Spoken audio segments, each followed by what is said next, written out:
Nasib pria di Medan diusir ibu kos seusai kehilangan motor, gegara tolak beri rekaman CCTV. Beredar video keributan di sebuah kos-kosan. Menurut narasi yang beredar, seorang pemuda diusir dari kosannya di Medan, Sumatera Utara setelah kehilangan motornya. Gelagat ibu kos saat dimintai rekaman CCTV pun dianggap janggal.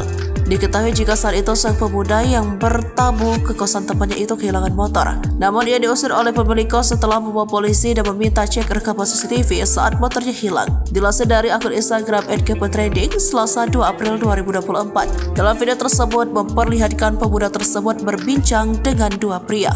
Salah satu pria tersebut diduga pemilik kos tempat dirinya ngekos. Terdengar pemuda tersebut menjelaskan motornya yang hilang itu sudah dia pastikan dalam keadaan terkunci. Bahkan ia menerangkan dirinya juga telah menggunakan penggembok pada motornya. Pada video lainnya, pemuda tersebut merekam ibu kosnya yang menikah. Ibu kos tersebut terlihat sudah mengusir sejumlah pemuda di sebuah kamar kos.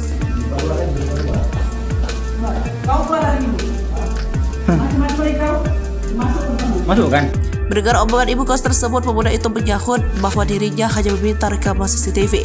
Mendengarkan hal itu, ibu kos tambah murka meminta penjelasan pemuda tersebut mendatangkan polisi. Lalu pemuda itu menjelaskan dirinya membawa polisi untuk memeriksa rekaman CCTV. Pemuda itu pun mempertanyakan kenapa dirinya tidak boleh melihat CCTV. Ia menjelaskan penyidik pun akhirnya tak bisa melihat CCTV tersebut karena pemilik kosan tersebut menolaknya. Tak menggubris penjelasan pemuda tersebut, ibu kos tersebut justru mengusirnya. Padahal saat itu suasana sudah malam. Dengan bersabar, pemuda itu meminta agar dirinya pindah keesokan paginya. Dalam keterangan, peristiwa yang menimpa pemuda yang kehilangan motor itu terjadi di Gang Family, Lorong Gatot Subroto, Medan. Berdasarkan kronologi, pemuda tersebut melaporkan kehilangan motornya di kosan tersebut. Saat akan dicek CCTV, bapak pemilik kos menolaknya.